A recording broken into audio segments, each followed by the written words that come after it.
السلام علیکم، میں ہوں اختر نواز اور آپ کو امت ڈیجیٹل میں خوش آمدید کہتا ہوں۔ آج آپ کو کراچی شہر میں ہی موجود ایک تاریخی تختی دکھاتا ہوں۔ تختی ایسی جو اب شاید مٹنے کو ہے۔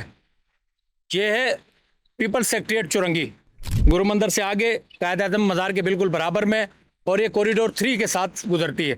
یہ چورنگی کے اندر یہ جو یہاں پر تختی، یوں سمجھے کہ تاریخ کی لاش پڑی ہوئی ہے۔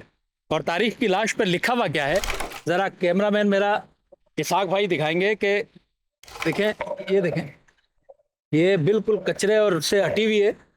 اور یہ ہے یہ یادگار جنگ آزادی 1857 کے پہلے 7 سالہ جشن باشندگان کراچی نے یہاں پر منایا تھا۔ یعنی 1857 کی جو جنگ آزادی تھی اس کا جشن یہاں پر 1957 میں منایا گیا تھا، پورا 100 سالہ۔ اور یہ اس وقت پاکستان بننے کے بعد یہاں آنے والے مہمانوں کے، جب یہاں پر مہاجرین کے کیمپ لگے تھے تو اس جگہ کو اس وقت قائد آباد کہتے تھے۔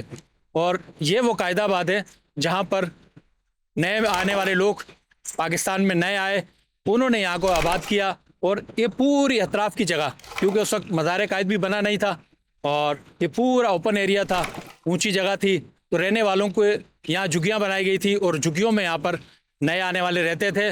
قائد آباد یہاں سے بعد میں جو نا شفٹ ہوا تھا لانڈی، جو اس وقت موجودہ قائد آباد ہے، اس سے پہلے اسے قائد آباد کہا جاتا تھا۔ اور یہ تختی جو آج ایک لاش کی صورت پہ، یا ایک یوں سمجھے کہ ختم ہو گئی، توڑ دیا گیا یہاں سے، کیونکہ یہ یہاں سے گزرے گا BRT ریڈ لائن منصوبہ۔ تو کیا ہم اپنی تاریخ کو مٹنے دیں، یا کیا اچھا ہو کہ اس تاریخی تختی کو اٹھا کے ہم قائد اعظم مزار کے سائڈ پہ بھی لگا سکتے ہیں، ہم پیپلز سیکریٹریٹ کے برابر میں بھی لگا سکتے ہیں، یا ہم اس چورنگی کے کسی بھی کونے پہ اسے لگا سکتے ہیں، کیونکہ یہ تاریخ ہے، اور تاریخ کے ساتھ اگر ترقی ہو تو کیا ہی بہتر ہو۔ کراچی کی تاریخ میں ایک ایسی جگہ بھی موجود ہے جو گمشدہ ہے، یا وہ کسی اور کئی اوراق میں جو ہے نا ایسے گم ہو گئی ہیں کہ وہ مل نہیں پا رہی۔ پیپل سیکریٹریٹ کے بالکل سامنے چورنگی، جسے پیپل چورنگی بھی کہتے ہیں، مزار قائد کے برابر کا ایریا بھی کہتے ہیں، تو وہاں ایک تختی ہمیں ملی، وہ 7 سالہ جشن منایا گیا تھا۔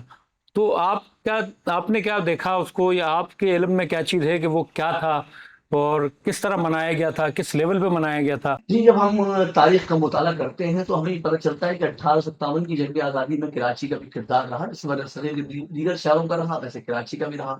تو اسی حوالے سے 1957 کے اندر جب وزیر اعظم حسین شہید سہروردی تھے، تو باقاعدہ ایک 7 سالہ جشن کی تقریبات جو ہے وہ منائی گئی تھی 1857 کی جنگ آزادی کے حوالے سے۔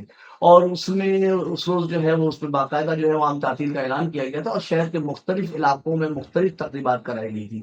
تو اسی طریقے سے بتا چلوں کہ ایک تقریب جو ہوئی تھی وہ ہوئی تھی جس کو آرام باغ کہتے ہیں، اس میں ہوئی تھی۔ سردار عبدالنشتر تھے اور چودھری خلیق الزماں تھے، ان لوگوں نے بھی خطاب کیا تھا۔ اسی طریقے سے امپریس مارکیٹ میں بھی ایک تقریب کی گئی تھی، کیونکہ امپریس مارکیٹ جو ہے اس کا بھی تعلق کسی نہ کسی صورت میں جو ہے 1857 کی جنگ آزادی سے رہا ہے، کیونکہ وہاں پر جو اس کے باغی تھے یا وہ جو ہیرو تھے جنہوں نے اس کی بغاوت کی تھی انگریزوں کے خلاف، ان کو وہاں انگریزوں نے توپ کے دھانے پہ رکھ کے ان کو جو ہے اڑا دیا تھا اور باقیوں کو پھانسی دی تھی۔ تو اس حوالے سے بھی یہ بڑی امپورٹنٹ جگہ تھی، تو یہاں پر بھی لوگوں نے چراغاں کیا تھا اور سرکاری عمارتوں میں بھی چراغاں کیا گیا تھا۔ اسی طریقے سے اس وقت کے جو میونسپل کمشنر تھے، ان کا نام تھا شاید قریشی، جو میں نے پڑھا ہے کہ مسٹر قریشی تھے۔ تو قریشی نے یہ وہاں پر یہ جو ریڈیو پاکستان سے متصل ایک نالا تھا موہن داس روڈ کے اوپر، تو اسی پر موہن داس گاندھی روڈ تھی یا موہن داس روڈ تھی، تو اس سڑک کے اوپر ایک نالا تھا اور نالے کے اوپر ایک سرکاری عمارت تعمیر ہو رہی تھی۔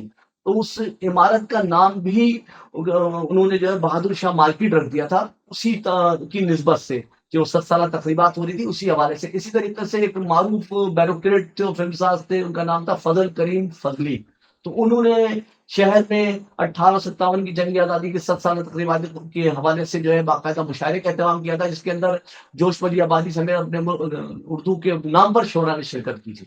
اچھا، اس میں مطلب جو آپ نے کہا تھا کہ جو 7 سالہ جشن تھا، تو کیا اس کو کنفرم کرتے ہیں کہ قائد آباد تھا یا اس وقت کا قائد آباد تھا؟ بھلے وہ نام نہیں دیا گیا تھا گورنمنٹ کے لیول پہ، لیکن کیا وہیں کے لوگوں نے اسے قائد آباد کہا تھا؟ کیونکہ اطراف کے کچھ نام بھی اسے ملے جلے ہیں۔